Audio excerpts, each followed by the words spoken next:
Hello and welcome to my channel. Today I'm super excited to interview Tamer, and Tamer has been a CPO at Project A, and he started his career as a product manager at Rocket Internet, and today we're going to talk about his journey into product and also his journey towards product leadership. We're going to talk about how to make the transition from an individual contributor product manager towards a product lead. And then we're also going to dive deeper into what does good product leadership look like and also what does bad product leadership look like. Let's get started. Before diving deeper into product leadership, Tamer, take us back to your past. So you studied at the University of Münster, Information Systems. You had a first consulting gig after uni and also founded your own company after uni. Take us back to that time. What were your first touch points towards a product and how did you eventually end up joining Rocket Internet in Berlin? Yeah, happy to share my journey. So as you said, I was studying information systems at the University of Münster. And back in the days when I was there, I didn't even know the role of a product manager exists, right? So for me, it was very much either you become a consultant or you become a founder. And the first thing that I did after university was say okay, I'm going to bootstrap a company. I always had this kind of wish to build my own company. So I did that. I did that for 2 years. It was an amazing journey. But then after 2 years, I figured out, okay, I'd rather learn from the big ones before trying to do every mistake myself. Fair. And then I went to a consultancy, a small consultancy doing process management, ERP systems, working a lot in PowerPoint slides and Word documents and all these kind of things. Classic. And then afterwards I said okay, due to personal reason I wanted to move to Berlin and said okay, I've been a consultant, I've been a founder, what can I do next? Right? So in that time I was just okay, what's going to be my next journey step, right? So I just looked to the classical platforms, I was looking for jobs and I would just type in information systems, said okay, what is out there? I don't know these kind of things. I just saw that. And then I just stumbled upon one job description. It was called product management, and I said okay, what is that? Yeah, and I read it and I was instantly clear. This is exactly what I want to do, right? Nice. Working close with customers, working close with technology, building stuff. And I said this is the perfect fit. You said you didn't know about product management before, so it was kind of an organic transition. So you just saw the job description and then this was the first time you heard about it. And then, and then you didn't doing your consulting gig or doing your founder gig, you already had this in mind as a next career step kind of planning No, this out? it was just super organic. It was super natural. I mean, of course, I did information systems, which is a combination between business and computer science. So of course I knew a little bit about Scrum and Kanban and these kind of methodologies. I knew how to shape technological solution, and in my startup environment, of course, you get in touch with design and building user experiences, and I was even doing the coding myself. So I was very much close to this one. I just didn't have a name for what I was doing anyway. So it naturally brought me into this field of product management. Now, also with your experience at Project A, what are the common pitfalls maybe that you experience in your first month in your job, and what kind of patterns do you see? What do product managers get wrong when they start out their first gig? Yeah, I think the biggest thing that product people actually get wrong is to be a little bit too close to what they read. Too close? Okay. Yeah. So I mean, if you read about product management is a job that is very, very hard to define. I mean, there are some kind of definitions out there, and you think you know what you're doing, but then you're in the job and you're what the f*** am I doing here, right? I mean, so many things that I should cover. What is actually the job that I should be doing, right? And what I see a lot is that product people then start to read about these things and learn about the frameworks and try to apply these kind of frameworks. But sometimes I feel that product people are just forget about the core, the essence of what they should be doing. Can you unpack this? What is the essence in your opinion? What should a product manager doing in 1 or 2 sentences?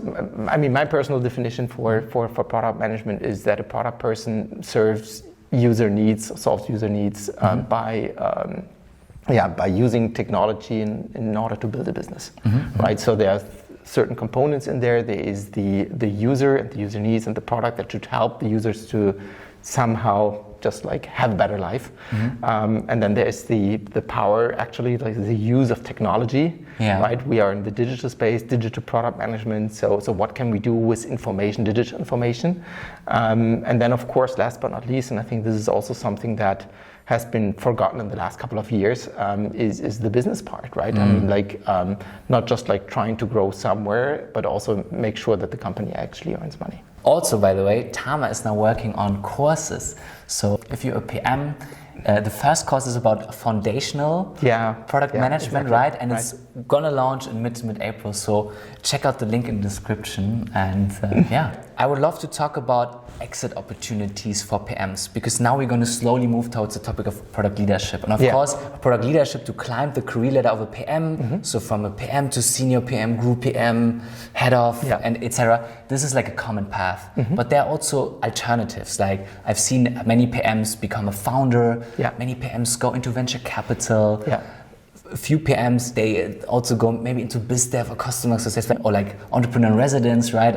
All this stuff. Like, what are exit paths you see for product managers? And then let's talk about like what made you decide to actually climb the ladder of a PM. You mentioned most of them, right? I mean, if product people want to transition out of product, they typically end up in being either entrepreneur in residence, as you mentioned, right? There's a lot of founder programs, a lot of VCs offer studio programs to have the possibility to actually go there. And they're just like very much nicely seen because, you know, like as a product manager, you get to work already quite a lot with many departments, so you know a little bit for everything. So this brings you into a very good position. Many people also going into chief of staff roles, which also works quite well. And I also see some people say like, hey, I've been in product, but I'm a techie at heart, so I'm going to take more the CTO role or the tech leader role.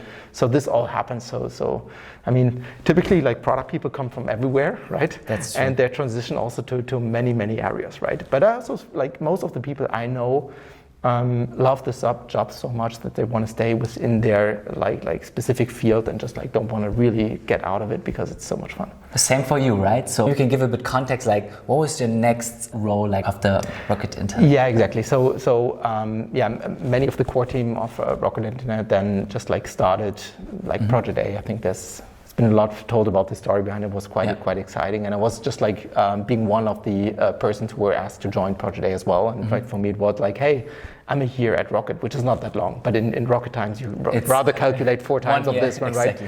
Right? But I said like, okay, what do I want, right? And I said like 2 factors were very important for me. First of all, I wanted to stay with the team. I loved the team. I loved to work with them. So this was the first one. And I tried to imagine being in a product role in this kind of thing where we created a machinery to launch companies very fast, right?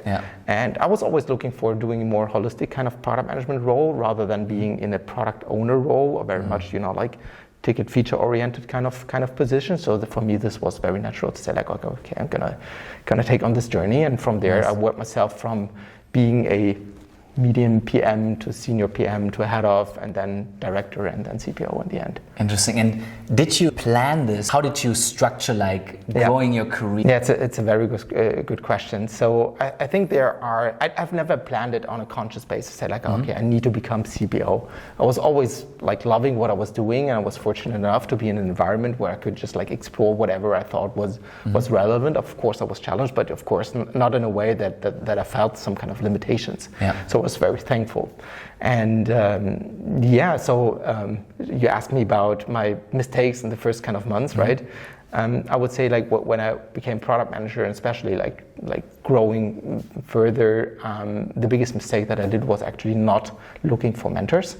So okay, interesting. I didn't do it consciously. I was just like it was just like not part of the natural environment. It was not so common as it is nowadays. So like at what point in your career was this important for you to like get a mentor? Like when was it as when you were like a mid-level PM already there, or like was it more when you made the transition towards more product leadership in that case? Like what was the context where you really felt? No, really, just like anywhere in my career, I would have loved to or just like invested more into this kind of mentorship or get some kind of mentorship in this kind of place, because I learned product management by doing. I was just like by curiosity. I was just like seeing a thing and said like, "Oh, this is great. I would need to try it out," right? Yeah. And I always found the environment to take a good balance between what I've learned and could apply, and always add a little bit of a nudge into it that I don't know about, and just like framed it in a way that people thought, okay, he's probably knowing what he's talking about, right? Yeah. So and by that one, I was able to just like slowly like gain all this experience about it. So I made all this experience myself, and of course I did many mistakes, right? I mean, like it was not that you're doing it without it. So yeah, this was the part. Like in the end, it was. I think it was more a general mindset kind of thing. Like I was always like curious about how companies work, how business works, how technology works. Like I always wanted to know these kind of things. And in my individual contributor role, I was just like, I mean, we've been a small team of 3 people in the end at the beginning, right? And then I was promoted from there to a head of position. Yeah. And I think the one thing that brought me there was actually to think outside the box, right? I mean, like I was always interested in the bigger context of the company and what we're doing and what we can shape it and how to improve how we do things. So I think I was probably just like taking some natural steps towards making sure that we are moving towards the right direction, because you know, like I know from my personal kind of things that I just like work very badly if I don't believe in what I'm doing, right? I'm just like not that good, right? And if I don't believe in the things, either I don't have the right information to understand what is good and what is not good, right? So I'm missing some kind of information, or the other side is wrong, right? So, so you can shape it. Exactly, so I can shape it, and this kind of like mode helped me, I think, a lot into just like slowly transition into this kind of area. So it was kind of a pull because of your curiosity, exactly. how the bigger picture works, and then you slowly kind of attracted this role, let's say that. I mean, and in the end, like the moment you grow, of course, like if you jump into this kind of role and suddenly you have a different, I mean, you also have a lead or a management role. I don't want to get into the details of the difference between both sides, but of course you're going to say like, okay, what is actually manager doing? Yeah. Right? I mean, like this is a super hard question in the end, right? I mean, like you see, like what I did, I was in the first place looking into manager I admired and tried to, let's say, mimic some of their skills and habits and whatever. And to some degree, it formed my principles. But like at some points, I understood that this is not me, right? Right? So, and then over time I learned like, okay, like, do you want to become a different person, losing yourself?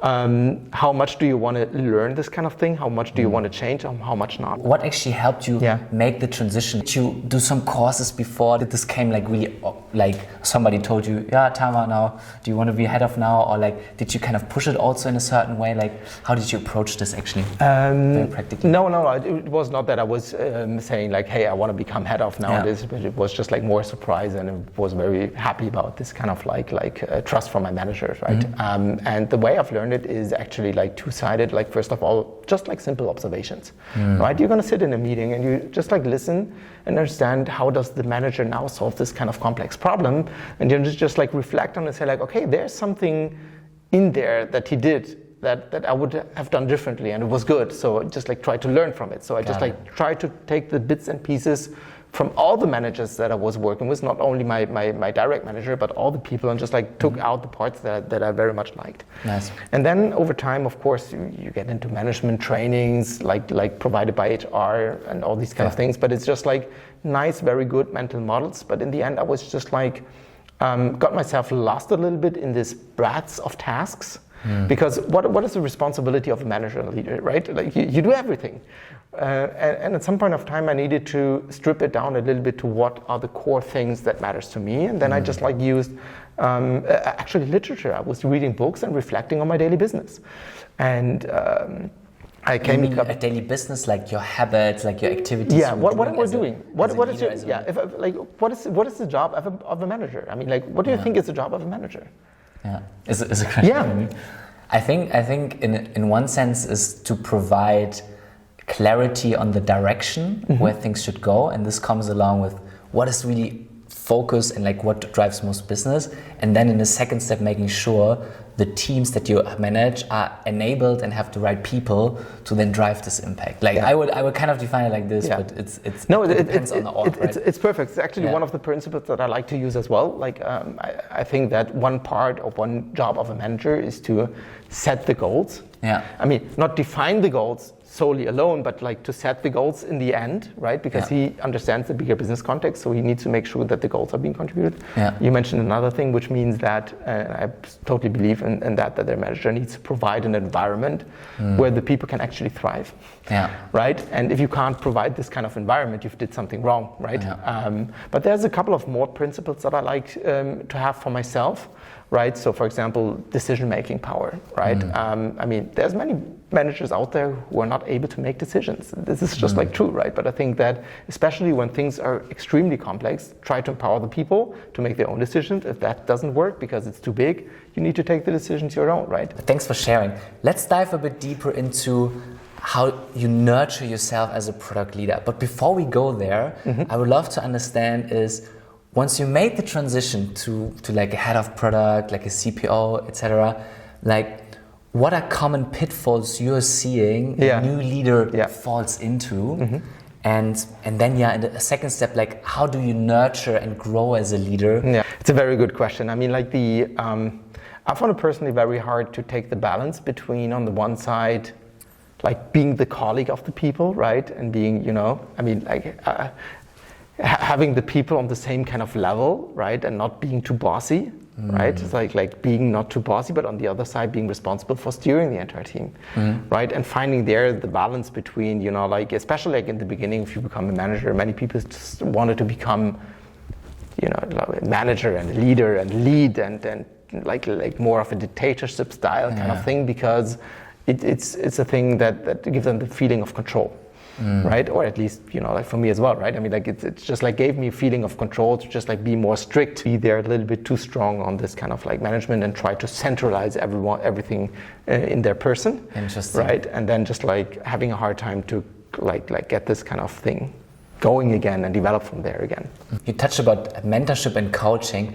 I would like to go to the other side. Like, did you ask your team back then, like how you can improve yourself, or like, because I can also imagine like there's a fine balance, like on what feedback you would like to listen to, because maybe some team members, they have their own agenda and right? Like, is this also a tool, let's say, that you used, or was this maybe like it was a bit definitely that's true. Like the moment you jump into leadership role, what helped a lot was starting one-on-ones. This was a very good starting point to just like get in contact with the people, starting to learn how to do these right, and then suddenly you're going to start to develop this kind of hierarchy, and to some degree it's needed and necessary to get into this one, and then slowly you're going to touch upon certain hard situations that you're going to face in the business, right? And then probably like most leaders and managers know that, right? The moment you understand that there's someone in your team that should not belong here because it's blocking everything, this is the hardest part, where you ideally should have some